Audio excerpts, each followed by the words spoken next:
Hey there, everyone, and welcome back to Utility Sports. Today, we're going to be taking another look at the 2021 NFL Draft here, and Trevon Chris Robertson, a great friend of the channel, awesome content creator, is on today giving us his own 2021 NFL mock draft.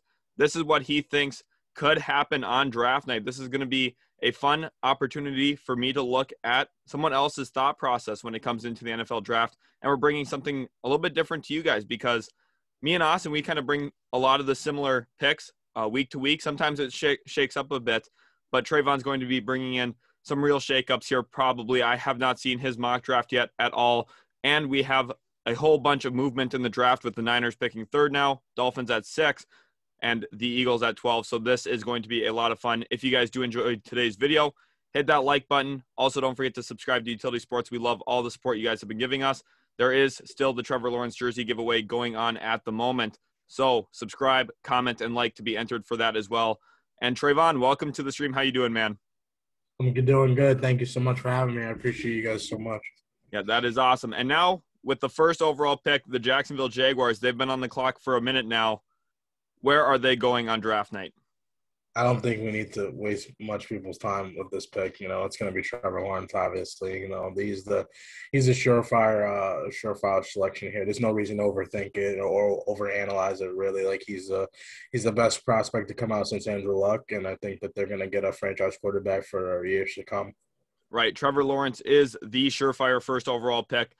If he isn't pick one on draft night, every single mock draft in America at that point should be wrong. There should be nobody mocking anyone else but Trevor Lawrence first overall. Now we go to the second pick in the NFL draft. We got the New York Jets here. Trevon, I know you have a special interest in seeing what the Jets do in order to make fun of me and my football team. Where are they going here on draft night?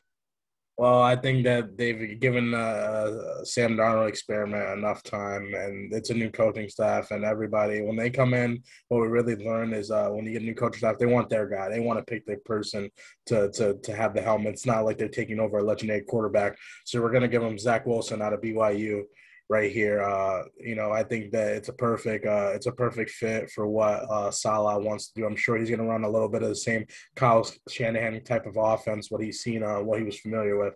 I think Zach Wilson allows them to do that. Zach Wilson had some impressive throws at his pro day, and I think that he's really shown and solidified the QB2 spot, that a lot of people thought Justin Fields would automatically be propelled into. But I think that Zach Wilson has done enough to solidify himself as the QB2 to be taken.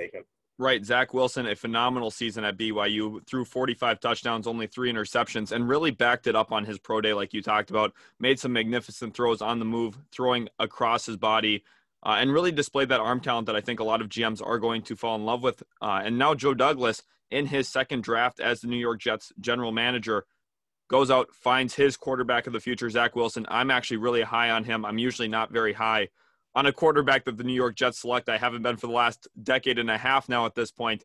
I think Zach Wilson's different, and I would love to see him in gang green. Now, Trevon, we're up to pick 3, and the 49ers are here on the clock, and they are an interesting team. They brought back Trent Williams. They also brought in center Alex Mack. They addressed their offensive line. It seems like they're making a move for a quarterback here, jumping into the top 3. Could we see 3 QBs go back to back to back? I think it's a real possibility, especially in this year's draft. I think it's very easily 5 quarterbacks go in the first round very easily, so given the fact that, you don't trade all that draft capital to go up and get a tackle or to go up and get a corner or whatever the case may be. You go up there because you see the quarterback of your future and you see a guy that you need to go after. And given the fact of Zach Wilson and Trevor Lawrence already off the board, you're going to go up and get the best fit for him, who a lot of people might think it's Justin Fields. I personally don't think that. I think they have the luxury of having Jimmy Garoppolo, so you can give the guy who I think they will pick ultimately, Trey Lance, out of North Dakota State. You give him some time to develop and give him to get grasp of the NFL game speed, and you really give him that opportunity to thrive. And I think it's going to be like a Patrick Mahomes type. I think this season Jimmy Garoppolo will be the quarterback moving forward, but then after next year they'll roll with Trey Lance. Right, most definitely. This does make a lot of sense in terms of what they have moving forward with Jimmy G. Let him run the team for one more season. Trey Lance does need a little bit of time, in my opinion, as well. But I think he's a perfect fit into Shanahan's offense. I really thinking Trey Lance is the pick. I know some people think Mac Jones. Some people think Justin Fields, and he looked very impressive in his pro day as well. But I think Trey Lance does make the most sense at pick 3 in terms of what he gives you physically, his ability to throw on the move. I think that he's got a lot of the traits that Shanahan is going to be looking for the long-term future of the San Francisco 49ers. Moving into pick 4 now, we've got a big question mark here in this NFL draft. That is the Atlanta Falcons. Quarterback could be a possibility. We could also see them going a variety of other ways at this point. Where do you have Atlanta going with pick number 4? This is a very this is now where the draft, in my opinion, really starts. Really get to see what direction the draft will go. I think there's a multitude of ways that Atlanta can go. I think Atlanta is sitting here and they're so happy and so ecstatic that now, pretty much if they want to take a quarterback, it's there for them. If they want to go somewhere else, no other players have been off the board. They really get the true first pick in the draft. But I'm going to still have them taking a quarterback. I'm going to have them taking Justin Fields. Yes, they've given Matt Ryan Arthur Smith, and they've restructured his contract and stuff like that. But at the same time, you have Justin Fields right there ready to play just in case Matt Ryan isn't, And I think that it's a good spot. Even if they just pick him here, you can always move him and get draft capital if Matt Ryan starts working out. We've seen people do that with Josh Rosen and stuff like that. So I don't really see if it's a lose situation for example, because you're gonna get back a lot if you decide to move off of Justin Fields. Right, most definitely. Justin Fields is going to hold his value a lot better than some of the other guys here. Wide receiver is not a clear need for them. Obviously, still having Calvin Ridley, Julio Jones. They also got a little bit more production this past year from the tight end position with Hayden Hurst as well. I think he's going to be looked at as possibly their tight end long-term. So now we see 4 quarterbacks go in the top 4. I know some people on the channel might not love the Fields pick. I think that is a very interesting situation because I think just like Lance, he's a guy who's going to be benefited by waiting a little bit, learning the NFL, and hopefully Arthur Smith can walk him through reading progressions and really advancing his game in those areas. I think that this makes a lot of sense for Atlanta. This is a rare opportunity for them to find a potential franchise quarterback to emerge after Matt Ryan. You're going from franchise QB to possibly franchise QB. I think that is well worth the risk there for Atlanta. Moving into pick 5, we've got the Cincinnati Bengals here now, and they are probably licking their chops here. They get the cream of the crop here at either tackle or wide receiver or tight end if they want it. Which way do you see Cincy going? There's a lot of talk now about them wanting Jamar Chase and wanting to pair up Joe Burrow and stuff like that. I just think that when you really look at it, that's not a need. We saw Joe Burrow go down last year, and granted, you can make the argument, he was running, so it's not like he was, when the play happened, he was behind the line of scrimmage. But you need to protect your franchise guy because we've seen it happen with Andrew Luck. Like they don't last very long if they get banged up. So ultimately, Jamar Chase is very enticing, things like that. But when you have T. Higgins, who just emerged last year, you have Tyler Boyd. You don't really, in my opinion, need to go after a wide receiver. This wide receiver class, if you really want one, is so deep, and you can get one in the later rounds that could even start for you. You know what I mean? So I think here they don't waste any time, and they're gonna go take the tackle, Penei Sewell from Oregon. He's the best tackle in the draft. Best tackle prospect. I think that Rashawn Slater is a little more NFL ready, but you can't teach the measurables that Penei Sewell has. He's probably arguably the best offensive tackle prospect to come out in forever. His measurables show up. The intangibles are there. He's a very smart player. I just think that, when it's all said and done, he has to be the pick for the Bengals. There is the first shakeup here on the channel. We are seeing Penei Sewell going here. Recent mocks, I had been looking at Jamar Chase being the pick, but for the reasons you laid out, it makes a lot of sense. When you have a multi-million-dollar investment in Joe Burrow, the guy who's supposed to be the franchise savior, you have to keep him upright. What happened to him last year was unacceptable, really, for Cincinnati. They need to keep him upright. They need to protect him in the pocket. And like you said, he's going to elevate those wide receivers there. T. Higgins and Tyler Boyd is a pretty good duo to start with. Adding a third one would be enticing, but I think Penei Sewell makes a ton of sense, not to mention how good of a run blocker he's going to be in the NFL as well. They extended Joe Mixon last year, and Penei Sewell is going to really help him out as well in the run department. I love Penei Sewell to Cincinnati. I think that tackle or pass catcher are the two ways they're looking, and I could really see them opting either direction. Pick number 6 now, we have the Miami Dolphins, who were very active last week, traded out from pick 3 to pick 12, moved back up to pick 6, picked up a couple of future assets as well doing so. And I really love the way this team is ran. How do they go about pick number 6 here? Who do they bring in to improve this roster? It's it's a multitude of ways they can go. I think ultimately what we're going to see is getting to a help and getting to an help of a weapon. And I think that it's pretty much your pick. You know what I mean? Like, no offensive weapons have been off the board. And it's pretty much just who you want, what you value more. Given the fact of Mike Gesicki had a really good year last year for them, I don't think that even though Kyle Pitts would be an upgrade, in my opinion, over Gesicki, but I think you look to further stabilize the wide receiver position. That's why I'm going to go Jamar Chase, wide receiver at LSU. I think that you just give him the number one wide receiver on the board, and you give him you give Tua an opportunity to go out there and really produce without any excuses. Now it's go time. Can you win? And I think this really furthers that narrative. Right. I think Jamar Chase is a home run selection here for Miami. You're bringing in a receiver who is elite off the line of scrimmage and putting him alongside 2 deep threats in Will Fuller and Devontae Parker. I think that this is a home run. I think Jamar Chase would be the perfect answer for Tua Tagovailoa as well. Last year, that offense wasn't really designed for him. They didn't have a lot of guys that really fit what he wants to do, throwing it across the middle of the field. Jamar Chase is going to create elite separation with his footwork. He is a phenomenal athlete as well, ran very well at the combine. He is the top wide receiver prospect in this class, in my opinion. I even have him ranked second best in the entire class on my own as a player. I think he, at the end of the day, is going to be a superstar wide receiver in the NFL, and Tua Tagovailoa should have a huge smile on his face after the Dolphins grab him at pick 6. Moving into 7 now, we have another team that's a little bit of a pivot point. You could look at the Detroit Lions, maybe considering wide receiver for Jared Goff. They don't really have a lot of pass catchers right now, but they have a variety of needs as well. Which way do you see the Detroit Lions going on draft night at this point? Yeah, they're again one of the teams that have a lot of options in this scenario. They could, honestly, they could even shake up the draft and go get an edge rusher that, many people don't normally see. That seems to be what Detroit likes to do. So I wouldn't be surprised if I saw Kwity Paye here or Gregory Rousseau here.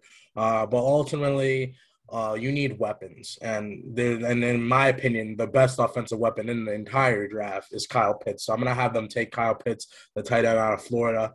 It gives Jared Goff an amazing offensive talent. He is by far the best tight end to come out in forever, in my opinion. I think that he is a complete mismatch, and we've never seen anything like this come out in the draft. We've seen people emerge into these types of tight ends, but never one just coming out of the draft. I don't think there's any way that he makes it past, at least he makes it out of the top 10. There's just no way, And if a team needs a wide receiver, just go get Kyle Pitts because he's the same thing, ultimately.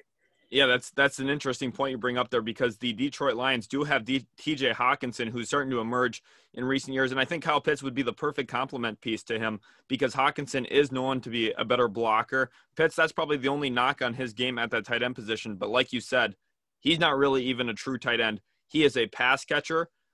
He's able to play the wide receiver position, ran a sub 4.45 40 time. He's big, 6'6", about 245 pounds. He's going to be a menace in the NFL. We're looking at maybe a Megatron 2.0 there now in Detroit. I think Kyle Pitts to Detroit makes a lot of sense. And at that point, you have to be looking at Detroit saying they're just going to go grab best player available, take this rebuild seriously. They have some future assets coming from the Matthew Stafford trade. And I really like this for Detroit. Kyle Pitts is going to be a game-changing player in the NFL. Pick number 8 now, the Carolina Panthers are on the clock. They were probably hoping to see Kyle Pitts available at their spot. Which way could you see Carolina going on draft night now? I think Carolina in this mock draft is pretty upset given the fact of the top 4 quarterbacks are off, and that's really what they wanted to. And I think that in this scenario, I could see them reach, and I'm going to have them reach for Mac Jones, the quarterback out of Alabama. I'm going to have them take him because they want somebody to develop and sit behind Teddy B. And I think that Mac Jones fits Joe Brady's system. I think Mac Jones is kind of like a poor man's Joe Burrow in the sense he has the same type of like pocket awareness. The deep ball is beautiful. And I definitely can see him being developed. I think that Mac Jones is a really good talent. He needs to go to the right situation in order to succeed. And I think that, given the fact of how the board has fallen, I think the Panthers might panic a little bit, thinking that they need to go get their quarterback, and I can definitely see this happening. Right. The reach here on Mac Jones, I think it is a slight reach as well. We see 5 quarterbacks go in the top 8. However, I do think this is a real possibility. Carolina looking like a big loser here with the Jets sticking at pick 2, taking Zach Wilson. They don't really have a real tangible spot to move up unless it is with Atlanta on draft night. If Atlanta does feel like, hey, maybe we don't need to take a quarterback now. Maybe we move down to 8, pick up some future assets. However, it'll be interesting to see what Carolina does. I think they're a big question mark in the draft. And like you had mentioned with Mac Jones, I think he does fit pretty well into that Joe Brady offense in terms of what he delivers as an accurate passer of the football in the pocket. He avoids pressure pretty well with his feet. I know he's not a super mobile quarterback, but he's smart in the pocket. He can maneuver and has pretty good footwork. I think that Carolina grabbing Mac Jones is a real possibility at this point. Moving into number 9, we got the Denver Broncos on the board. They had a busy free agency period, brought in Kyle Fuller, Ronald Darby. They also retained Von Miller, which many thought would not happen. Many thought he was out the door. Now, for Denver, which way do they go on draft night to continue improving Vic Fangio's defense and this team overall? I think that they're here and they're pretty disappointed that none of the quarterbacks fell to them, and they're pretty upset. But in the other extents, you need other help, and I think they get that help in the form of a cornerback. And we're gonna take the number 1 cornerback, in my opinion, in the draft, Patrick Surtain, the second out of Alabama. We're gonna go get him, and we're gonna solidify that secondary that we really did. We just paid Justin Simmons, made him the highest paid safety in the league, and now you get a true shutdown corner and Patrick Surtain, and you need that. This division has weapons galore. Keenan Allen, Tyreek Hill, Travis Kelce, even though he's not a wide receiver, he's still like cornerback still match up on him because he's just that devastating of an offensive weapon. And you have Darren Waller, you have Henry Ruggs, a former teammate of him as well. Like there's so many weapons in this division that if you don't have a shutdown cornerback, you're not going to last long. It's going to be a whole lot of shootouts, and you want to give yourself the edge every single Sunday. Right. So we're going to go get Patrick Surtain. We're going to be happy. We get the CB1, in my opinion, in the draft, and I'm sure that they're ecstatic right now. Right. I know some Broncos fans are probably going to be a little upset about this, saying, oh, hey, we signed Ronald Darby. We brought in Kyle Fuller. Kyle Fuller's in on a 1-year deal. You need to be looking for the future, and Patrick Surtain is going to be that. He's an extremely strong corner, good footwork, great hands on the line of scrimmage. I think he's going to be very good in the NFL, and I think it's silly to say, oh, we brought in Kyle Fuller on a 1-year deal. Let's pass on arguably the best cornerback in this class when he falls all the way down to 9 for us. I just think that's a silly way to look at it. If you're a Broncos fan, and I know you guys are going to say you need a linebacker.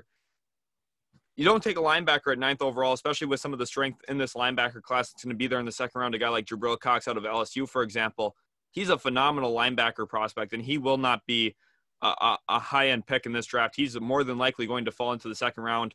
The Broncos, there's options for them to address that linebacker spot later on. I love Patrick Surtain. There's a premium on cornerback. It is a much more valued position on draft night than linebacker, and I think that's why they still go there at 9. Moving into pick 10, we've got the Dallas Cowboys, another cornerback-needy team.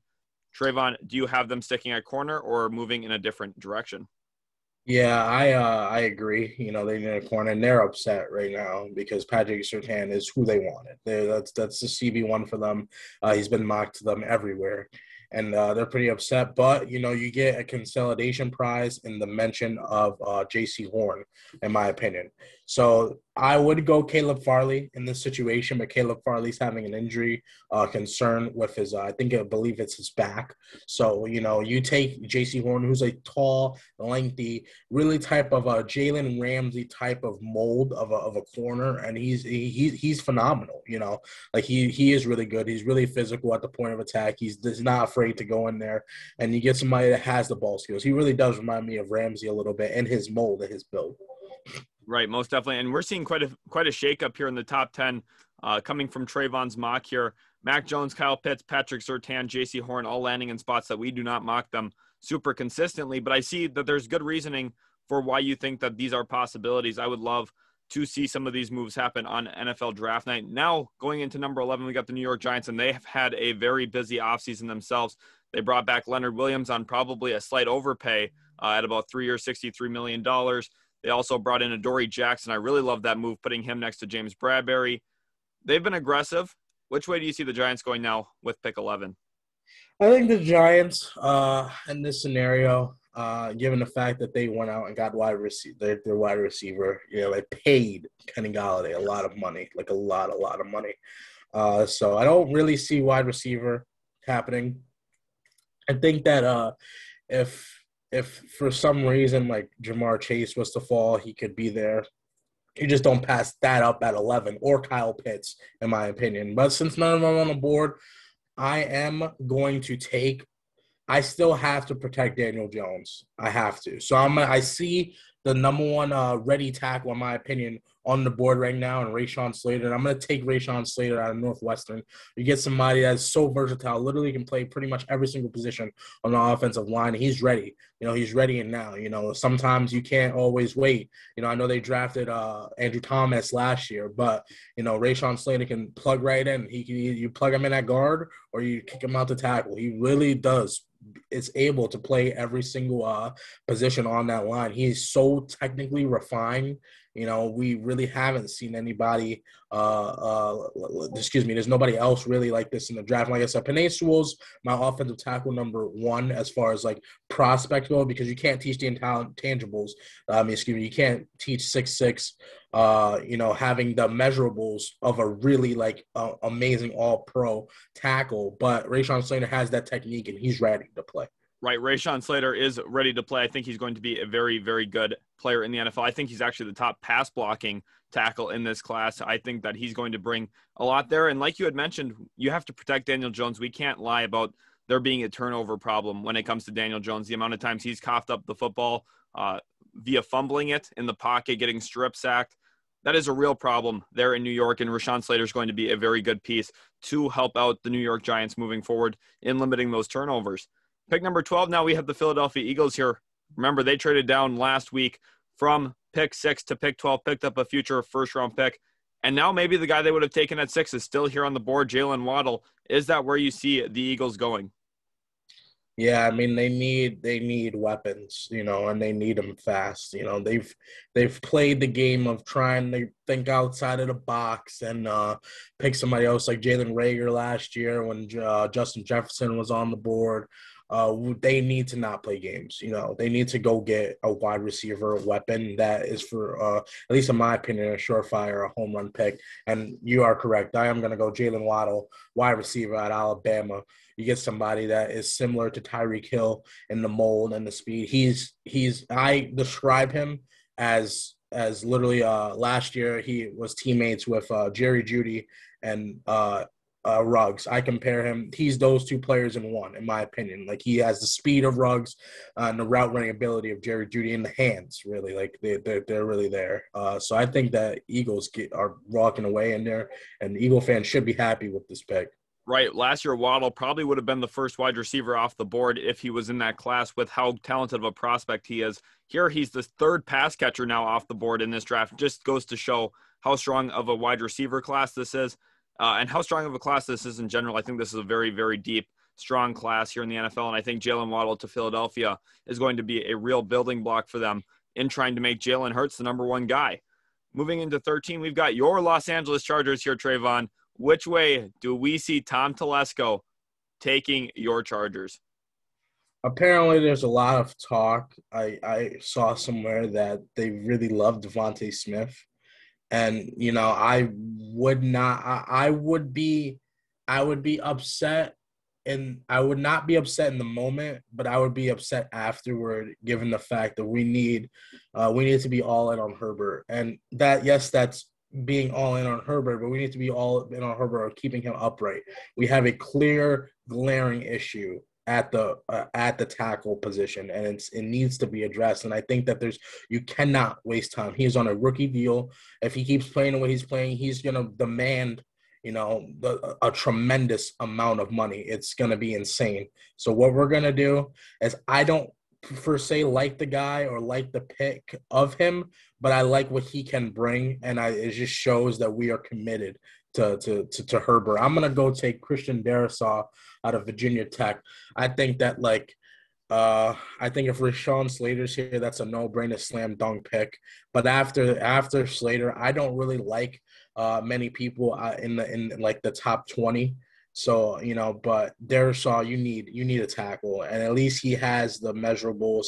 And we get him. I think the fact that we've gotten offensive linemen like Corey Lindsey and Matt Filer and Oji Abuji over the offseason, that he should be able to slide in and be fine. He should be comfortable knowing Matt Filer is right there to the side of him, and he's an experienced person. Right. Yeah, I think Christian Darrisaw does make the most sense here with kind of how the board's fallen. But don't be surprised if on draft night, if Rashawn Slater does slide to about pick 9, maybe pick 10, for Tom Telesco to be working the phones. He did this last year with Kenneth Murray, was very aggressive moving back up into the first round to grab the guy he liked. And I do think there is a noticeable drop-off between Slater and Darrisaw. That was kind of what you were alluding to. And I think Slater would be the slam dunk home run, can't miss pick if he was there at 13. Don't be surprised if Tom Telesco is aggressive, trying to find his franchise tackle to protect the guy he hit on last year, franchise quarterback Justin Herbert. Pick number 14, now we have the Minnesota Vikings here on the board. They have a bevy of needs. Cornerback's a big one. Despite bringing in Patrick Peterson, they need a linebacker long-term. They could use a lot of offensive line help. That's been a staple for Minnesota the last half decade. Which way do you see the Vikings going on draft night? There is tons of ways, and I think that the person that honestly makes the most sense on the board right now is where my clicker is. And I'm going to go get Elijah Vera Tucker out of USC. He is, again, somebody that can play all 5 positions on the field. He's that versatile. A lot of people I could see the Chargers going in that direction, but the only reason I don't is because of the arm strength. I think they view him as a guard, similar how they viewed Forrest Lamp a few years ago. But he really is everything you need in a player and more. And again, it's what you said before. They need offensive talent. Talent on offensive line, and he can do it. He can play guard. He can play tackle. He can play. You can even put him in the center position. It doesn't matter. He's just like Rashawn Slater, but a little obviously not as technically defined. But he can do it all for sure. Right. I love the Elijah Vera Tucker pick. I think he's a very undervalued player in this class in a lot of ways. Some people don't even look at him as a top 20 pick, which is kind of shocking to me. Not only did he play guard and tackle at USC, but he shined at both positions. He is a first-round tackle for sure. He's a first-round guard for sure. And it's rare to have a guy who is both of those at one point. Yes, Trevon. Like I said, it's just literally he would be, if his arms were 2 inches longer, he would be the Chargers pick. That's just a fact, because people just are concerned about the arm length. I understand, and I can agree, but other than that, he checks all the boxes that you want, and it's amazing to have that versatility. You know what I mean? Because then you can even double dip now. If you want to go get another tackle or lineman in the draft, you can. You know, because you can really play anywhere. Going into day 2 and day 3, the Vikings will still have a lot of options because of drafting such a versatile player on day 1 in Elijah Vera Tucker. He's a perfect fit into what they need to add onto that offensive line with Riley Reiff now gone as well. Pick 15, we got New England here. They've had a very busy offseason, brought in a whole variety of pass catchers. Nelson Aguilar being one of those, also brought in 2 tight ends in Jonnu Smith and the Chargers' own Hunter Henry. Which way do you see the Patriots going? Mac Jones is not on the board for them here at 15. No, he's not. And there's not a quarterback other than Mac Jones that I would – after Mac Jones is gone, I don't think we see another quarterback taken in the first round. So because of that, there's somebody there that I do like right now, and Micah Parsons, and I think that he would be a tremendous fit with Belichick. I just think that also, there's a lot of character issues, but they don't really care about that in New England. They tend to, if you have character issues, we'll fix you kind of a mentality. But – right there for the taking is the Heisman-winning wide receiver, Devonta Smith, and that's who I'm going to go with. I'm going to let them take the best remaining offensive weapon on the board, and Smith gives them everything that they need in a wide receiver, really. And I think that he really fits the mold of what somebody like Cam needs. We've seen Cam do tremendous with a guy like I'm going to take you back with Steve Smith. And I think that he fits that type of mold of wide receiver. And I think that he has every single route tree in the book. And I think that he's a tremendous deep threat, even though Cam not much of a deep threat, but I think that you just have that ability and have that threat of him. It allows for so much more to be open. Right, most definitely. You're looking at the Heisman winning wide receiver go from Nick Saban to Bill Belichick. Devontae Smith is going to be a really nice field stretcher for the New England Patriots. Nelson Aguilar is also bringing that. And I think that's really going to open the game up, too, for some of the underneath throws to Jonnu Smith, Hunter Henry, and also hopefully the run game. Remember, New England is still going to want to run the ball this year as well. Look for them to try and find ways to improve this offense more. I think Devontae Smith is a very clear pick, especially since they brought back Kyle Van Noy, linebacker, maybe a little bit less of a pressing need at this point going into the NFL draft. Now here at the midway point of the first round, we've got the Arizona Cardinals on the clock. They're a team really needy for cornerback still at this point. Lost Patrick Peterson.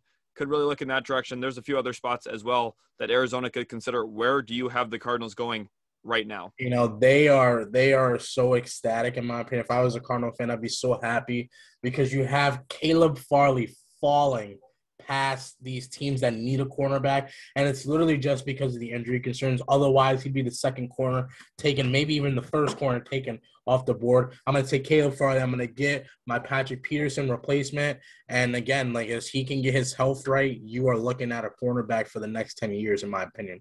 I can't stress enough how much I love this selection. Caleb Farley is my number one cornerback in this class. I know that you look at him as possibly the number two, and I think Patrick Surtain's a very, very strong corner as well. I think that he could be the cornerback number one, like without any injury concerns. I really think that Virginia Tech has a history of getting really premier corners in the NFL, and I think that he fits that, fits that mold for sure. He's a tremendous talent. Right. He's very, very talented, uses his eyes well, has great ball skills. Remember, he's new to that position as well. The potential is incredible for Caleb Farley. And I think Arizona grabbing him at 16 just builds off of the great offseason they've already had at this point. And they're going to be a much, much better team going into next year. Now they're in a tough division. Might not even mean they get out of fourth place in that division with how good that division is. But nonetheless, Caleb Farley is a home run selection here at pick 16. Moving into pick 17, we've got a team who's had a very interesting offseason, really reshaped that whole offensive line, just gave Colton Miller an extension, which surprised me the amount of money he got. I know he's played fairly well, but it still surprised me. And now at 17, where do you have the Raiders go in their crazy offseason? Yeah, they're insane. Like it's crazy how much they've shaken up that offensive line and stuff like that. But they know what they're doing. Apparently, hopefully they should have a plan. You don't let four of your starting offensive linemen go without having a plan. And you can see them right there on the board. Tevin Jenkins, I think that is a strong possibility. But I think that the attempt and the allure of a linebacker as Michael Parsons standards is too enticing, and they need defense. They really, really do need defense. I'm going to have them take Michael Parsons, the linebacker out of Penn State, and we're going to give them another defensive prototype player enough to solidify that defense and really to be the leader that they need and really hopefully start to lead the charge of their front seven. Right, yeah, their front seven, they did a really good job addressing that defensive line.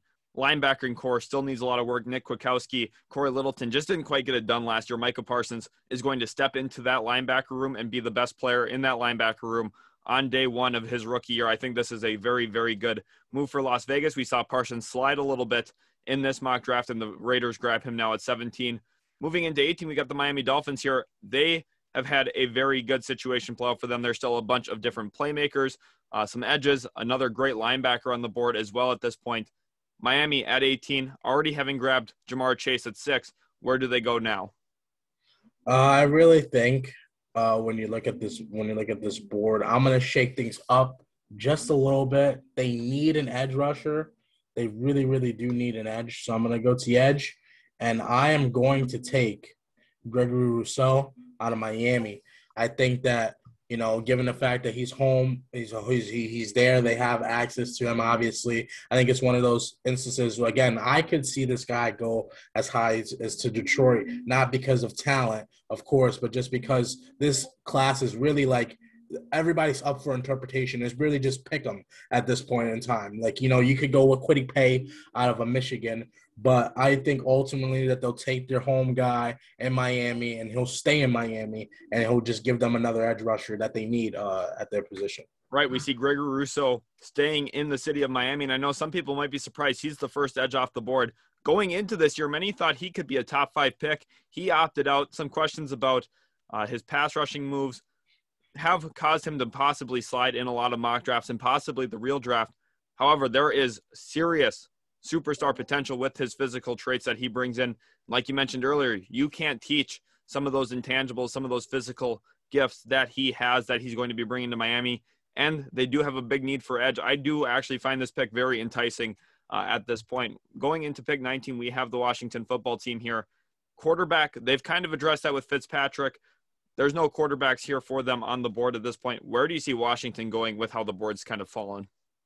Yeah, they're pretty upset, obviously, because like those trades really, they're not, a quarterback's not falling. The quarterback might not make it past the Broncos at 9. So, in my opinion, here, given the fact, again, there's a player there that they could take, Trevon Jenkins, the tackle out of Oklahoma State, and I think that would be a good pick. I think that he's a really good tackle, but I am going to go JOK out of Notre Dame, and I'm gonna literally just even more solidify that defense and the linebacker position. Given the fact of, I believe they lost Reuben Foster and free agency, they give this guy there, and he's what you need. Like, I think that he's right behind Micah Parsons in the linebacker. I think that maybe like you could say like make the argument for Jabril Cox as well as far as linebacker go, but I think that he's really stretching himself away from Jabril Cox, in my opinion, and as the linebacker too. So I'm going to have them go in that direction.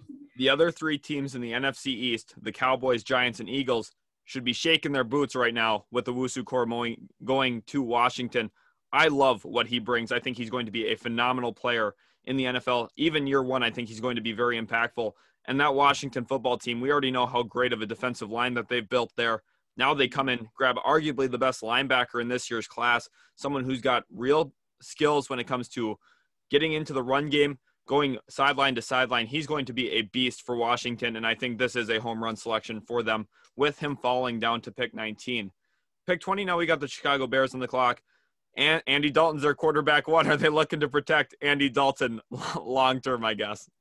Yes, they are. I'm going to have them take Trevon Jenkins, a tackle out of Oklahoma State.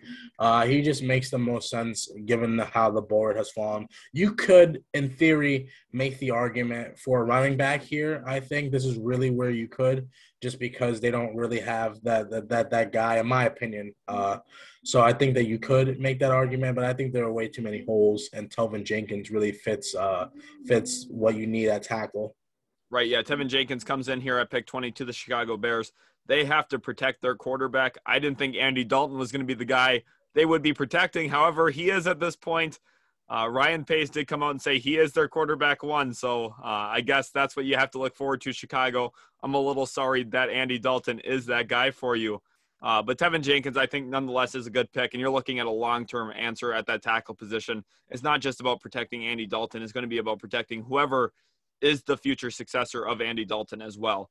Pick 21, we got the Indianapolis Colts here on the board, and they found their future successor in Carson Wentz, making the move for him just about a month ago. Where does Indianapolis go now here at 21? I think Indianapolis is going to go ultimately. They're going to go tackle, and I look at the tackles on the board remaining, and we have Samuel Cosmi, and that's what I'm going to take. I'm going to take Samuel Cosmi out of Texas. I'm going to give him to the great offensive line group in Indianapolis, and I think that he's going to plug right in there and be an all-pro type player, in my opinion, just because of given the fact of just that room. You know what I mean? He can really sleep at night knowing that he has all these great offensive linemen around him, and they're one tackle away from completing that offensive line. And I think that he can really be that, given the fact of his measurables all stand the test. His pass blocking is really there. I think that sometimes he can get a little bit lazy and a little bit play at his own pace, but I think that ultimately he'll pick that up. Right. Being around those great players really would rub off on him. Right, GM Chris Ballard there, he's known for building up that offensive line, and their head coach Frank Reich, who has worked with Carson Wentz in the past, is going to want him to be protected. And I think Samuel Cosmi is a perfect fit for both Reich and Ballard there in Indianapolis. He goes at 21, and I like what he brings protecting Samuel Ellinger the past few years at the University of Texas, now goes on to protecting Carson Wentz in the NFL. I think he is a great grab at pick 21. Moving to 22, we are staying in that division with the Tennessee Titans here. We know that they have some question marks. They lost Corey Davis. They also lost their offensive coordinator, Arthur Smith, to Atlanta. Which way does Tennessee go here to try and get back to where they were last year? When you look at the board, I think that they're a little bit upset in the sense of the top players are Najee Harris, Travis Etienne, Kwity Paye, Rashad Bateman. I could see them go wide receiver. In all honesty, but I think that the class is way too deep. So what I'm going to do is I'm going to go get the cornerback Greg Newsome II out of Northwestern. I think that given the fact they lost Adoree Jackson and Malcolm Butler, it's a pretty glaring need. And I think that I think it's a little bit of a reach. In my opinion, I think that I would put a corner as Asante Samuel above him, but I'm sure they'll fall in love with his intangibles really, and I think that he ran a pretty good 40, if I'm not mistaken as well. I think the pick would either be him or Eric Stokes. I'm just gonna go Newsome with this pick. Right, yeah, Newsome comes in here to Tennessee. Real head scratcher was them moving on from their 3 starting cornerbacks from last year. They need to address that position. Like you mentioned, running a good 40 time seems like almost all of these kids, when there's no real combine this year, are running really good 40 times. It'll be interesting to see how they adjust to the NFL, because I'm not really buying into a lot of these 40 times. What we're seeing from these guys, some of it is a little head scratching, but those are the times that are listed for these kids. And this is what the GMs and executives are going to be working off of. Greg Newsome comes in at 22 to Tennessee. And now we got my New York Jets here at pick 23. They grabbed franchise quarterback Zach Wilson, 2nd overall in your mock draft. At pick 23, I think this is a really vital pick for determining the direction of this franchise under Robert Saleh. Where do you have them going? I think Robert Saleh, the offensive guys got their guy. He's going to go get his guy.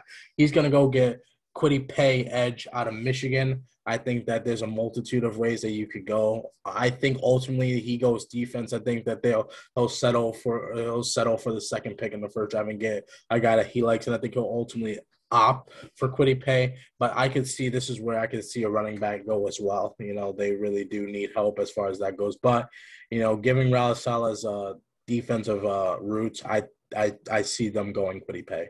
Kwity Paye is a very interesting selection at this point. The Jets have built up their defensive line quite a bit. They brought in Vinny Curry, brought in Sheldon Rankins, obviously paid a ton of money for Carl Lawson. Now you see them really sticking more of their assets into the edge position with Kwity Paye. I like this a lot. He's an athletic freak. Having some of those defensive line pieces already in place is going to give him a little bit of time to develop. His athleticism is unquestioned. However, he does have I have some concerns about his pass rush repertoire, what he's going to bring to the table. And I think Robert Saleh is going to be a really good mentor for him in getting the most out of him at that edge position. Kwity Paye, based solely off of athleticism, would be a top 15 pick in this draft. Very possible he falls a little bit further past 23, but I think this makes a lot of sense for the New York Jets. 24 now, we got the Pittsburgh Steelers, and a favorite of ours on the channel has been mocking Najee Harris to Pittsburgh. Trevon, is that what you're doing, or are you bringing something different here? Well, I'm gonna go running back, but I'm gonna go Travis Etienne. It's really, in my opinion, it's a pick 'em. I'm biased. I like Najee Harris a lot more, but I think teams will look at Alabama and look at the line and look at basically that he had a lot going for him, which he did, but he is a great running back in his own right as well, because he can make a lot of things happen on his own. But I think that they'll go Travis Etienne here, and I think that they'll get a replacement for James Conner, who doesn't seem like he's coming back. I really haven't even seen any news on him at all. He's still on the market. But so they go get their guy, and their guy will be Travis Etienne, in my opinion. I do love the Travis Etienne fit there in Pittsburgh, specifically because of how much they run their offense out of the gun and his fit into a gun style offense where he's going to be an elite pass catcher. He's very good after the catch. Some people liken him to Jamal Charles. I think that's a little bit of a glowing comparison. I don't see him being quite that in the NFL, but I do think he's going to be a very good running back nonetheless, especially in the pass game. I think that the Pittsburgh Steelers get a very good player at 24. Now we've got the Jaguars at 25, and they're another team with some question marks about the long-term future. They franchise tagged offensive tackle Cam Robinson. I know some Jags fans want to go out, grab a tackle to make sure Trevor Lawrence is protected. Others want them to address their defense and continue building on that side of the football. They've had a very good offseason for doing that. So far, where do you see Jacksonville going at this point? They can get a multitude of I see the argument for going and get a weapon, and why there's tons of wide receivers on the board, like there will be for the whole draft. But I think that they'll ultimately go with tackle, and I'm gonna get a player that, again, we're just go back to versatility, that can play everything on the floor. And I see a guy right there in Dylan Lunes. I'm gonna go take him out of North Dakota State. I think that he's going to be one of the surprises that we see get propelled into the first. We always see offensive tackle that you wouldn't really necessarily mock in the first go there, and that's my pick, just because he has that versatility. He has a team. I think he's a lot. In my opinion, I think he's better than a Jalen Mayfield here, who could be the pick. But I'm gonna go with Dylan Lunes. Yeah, we see the North Dakota State tackle here coming off the board. Remember last year, the Jaguars kind of surprised some people with the Ben Barch selection a little earlier than others thought. Dylan Radins would be another example of that here, but I think that is a very good grab. And we talked about how important it is to protect Trevor Lawrence. You don't want to have his career play out the way that Andrew Luck's did in terms of the injuries early on, a early retirement. That kind of left the Colts in a tough situation. Now at this point, the Jaguars are being very aggressive in protecting their franchise savior in Trevor Lawrence. At 26, we got the Cleveland Browns here. Very, very good season last year. How do they continue to improve this football team? All right, this has been a kind of boring mock draft towards the end, so I'm going to shake things up a little bit, just a little bit. I'm going to go to the interior defensive line, and I'm going to go take Christian Barmore out of Alabama. This guy's a physical specimen. He's really aggressive at the point of attack, and I think that if you put him right next to Myles Garrett in that defensive line, it's going to be phenomenal. I think that they really need edge rush or interior defensive line, either or. And I'm gonna shake it up a little bit. I'm gonna get Christian Barmore a little bit, might be a little bit of a reach, but I think that now with how the board has fallen, the edges are kind of like they're iffy as far as first round goes. So I'm gonna go get Barmore. Yeah, Barmore, I really love what he brings. This is a shakeup from what we've seen on the channel. Actually, a good majority of your most recent picks have been shakeups, things we haven't been mocking. So it's always awesome having another perspective here on the channel. And I think Barmore is a very phenomenal player, great block shedder. He's going to be a beast in the run game, and putting him next to Myles Garrett is going to be a pretty scary defensive front for any team to go against. Moving forward, 27, we got the Baltimore Ravens, a team that would not like seeing Christian Barmore enter their division with how much they run the football. Which way does Baltimore go here at 27? I think that, it was such a huge blow losing Matt Judon, so they're going to go edge, and I'm going to give them the best edge available right now. And Ariz, do not ask me to say his last name, because it's not going to be good. But we're going to go get the edge out of Georgia, and I think that it gives them a talent. Like I said, like the edges here are kind of iffy, but I think that another player that you can see here is Joe Tryon, who I know has been shooting up boards a lot. You could see him go, but I'm ultimately going to give AZ the pick. Yep, Azeez Ojulari here out of Georgia does go. There is a good chance he could even be the first edge off the board. I know some people think he could be the best edge in this class. Some people think he's not even a top 3, top 4 edge in this class. That's just kind of the nature of this edge class at this point. Like you said earlier, it is a little bit of a pick 'em who you have a preference for. And I think the Ravens could have a real preference towards Azeez Ojulari, what he could bring for that defense. 28, we got the New Orleans Saints now on the clock. And they're a team that has a whole question of needs. Their salary cap situation is a mess. long term, I don't really know what I see the New Orleans Saints doing post Drew Brees with his retirement. Where do you have the Saints going at 28? I think that this is like they could go a lot of different ways. They could go wide receiver, they can go corner, they can go edge. I just looked at the team needs. Yeah, that's it's like I wasn't even looking at that. Yeah, they could go in those directions. Ultimately, I'm looking at the board and I look and saw the guy that I'm gonna pick, and I'm gonna go to wide receiver, and I'm gonna take Tony, and I'm gonna take him, and because he has that twitch and that first step that really like yak yards, it's gonna be insane. In New Orleans, he really like he has that quick first step twitch, and when you have him with a running back such as Kamara, right? Am I saying that correct? I don't know. Yeah, you are. Yeah. Yeah, with Kamara and Michael Thomas, that offense is pretty scary in its own right. So I think that ultimately I could see them going Eric Stokes, the corner out of Georgia, as well, because he ran an incredible blazing 40, but we all know how that is. But yeah, but I could see them go there. But I'm gonna have them go 20 with this pick. Yeah, Kadarius Toney is a great fit. I'm sure Sean Payton would be ecstatic to bring in someone who has that big-time playmaking potential like Kadarius Toney has. They're going to have to figure out ways to get the most out of either Taysom Hill or Jameis Winston. I think Toney's going to go a long way in helping that franchise, that organization, get the most out of the QB position post Drew Brees. Pick 29, we got the Green Bay Packers now on the clock. We could be sticking here at the wide receiver position. That would make a lot of sense. They could also look at the tackle spot, maybe a cornerback. They did bring back Kevin King, though, surprisingly. Which way do you see the Packers going here at pick 29? We're gonna stay in the wide receiver position. They need to get Aaron Rodgers help, and it's very clear. Hopefully they don't waste this pick. And this wide receivers class is so deep that we could see them double dip, in my opinion. But right now, the best wide receiver on the board, in my opinion, is going to be Rashad Bateman out of Minnesota. We're going to go get him, and we're going to go solidify a number 2 wide receiver for Aaron Rodgers. And Rodgers is pretty happy right now, in my opinion. Right. Rashad Bateman is a home run pick here for Green Bay. He's another guy who's going to be able to create separation off the line of scrimmage.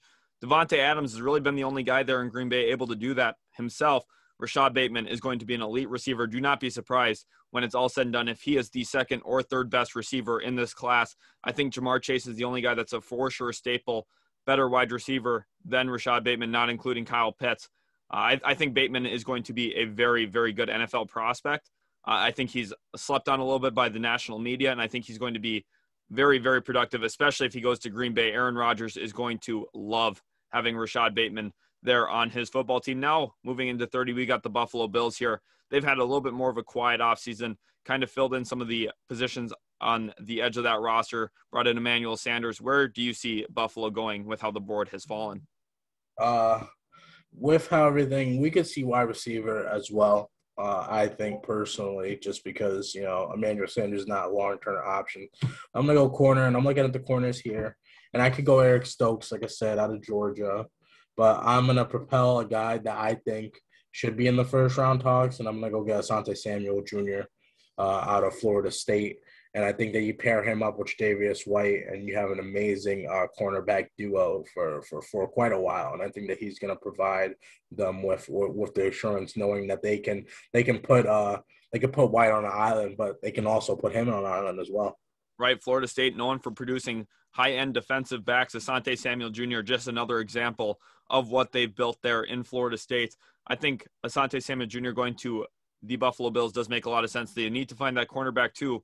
Remember, the greatest hurdle for Buffalo the next 5-10 years is going to be the Kansas City Chiefs. Those two teams right now are the two best teams in the AFC. They're going to be battling it out, and you need to find ways to cover Tyreek Hill, cover Travis Kelce, cover Mecole Hardman, and whoever else the Kansas City Chiefs bring in, which they're selecting at 31. Maybe we'll get to see who they could grab here. Trevon, which way are the Chiefs going with pick 31? I think that they can go to multitude of ways. I think ultimately a lot of people think that they might go tackle just because given the fact of how things are, they shook things up, releasing Eric Fisher and Schwartz as well. But I think they're going to go wide receiver, in my opinion. I'm going to go get a Rondell Moore out of Purdue. Now, this guy's kind of short, but he's a super fast wide receiver, which just fits the mold of what they want there in Kansas City. And it just gives them another weapon. They lost Sammy Watkins. So I think that they'll have they'll have him fill in as a slot predominantly wide receiver, given the fact that they have they have Mecole to fill the number 2 wide receiver position. I think that just gives them more weapons for Patrick Mahomes, and it's nonstop offense. Right, there. Rondale Moore only measuring in at 5'9", but they're clearly not afraid of height when it comes to wide receivers. They've made Tyreek Hill an absolute weapon on the outside for Kansas City. Rondale Moore comes in, and then they're looking at Buffalo and saying, you guys are going to have to draft another cornerback because we just brought in another blazing wide receiver, Rondale Moore. I think he's a very interesting grab there for Kansas City, and they'll come back and they'll address that offensive tackle position a little bit later on. The nice thing is Patrick Mahomes and that interior offensive line are already very strong starting point. You just need to address those edges of that offensive line with those tackles. And now the final pick of the first round, I just want to remind each and every one of you to hit that subscribe button, hit that like button if you haven't already. We love all the support you guys have given us. It means so much here at Utility Sports. Trevon, close out this first round. What are the Bucs doing? Okay, so I think ultimately they have it's really nice because they had all the people come back from their Super Bowl winning. So it's really up in the air where they would like to go. But ultimately, I think personally Najee Harris is there on the board. I think I'm gonna go get him, and I'm gonna be extremely happy because after this year I can get rid of Leonard Floyd, and I already have an amazing running back right there in the mold. I think it again fits the mold of him in Alabama. He has the people around him, and he has the plates for success right there. Right, here we see the rich get richer. Najee Harris, who is my number 1 running back, goes at pick 32 to the Tampa Bay Buccaneers. Like you said, they have all their starters back. They don't need to address a lot of different positions here. They kind of have a luxury to take the player they want. And this, grabbing a running back would save them money long-term too, not having to pay that position when they move on ultimately from Fournette, possibly move on from Ronald Jones in the future as well. Najee Harris would be the successor at that position. I think that's a very good grab. Thank you guys so much for watching. We hope you enjoyed Trevon's own mock draft here on the channel. We love what you guys bring to us in terms of comments, the support you guys give. It means a lot. Trevon, thank you for being on today. Loved having you on. Love seeing your mock draft. I think you absolutely killed it. And we'll catch you guys in the very next video.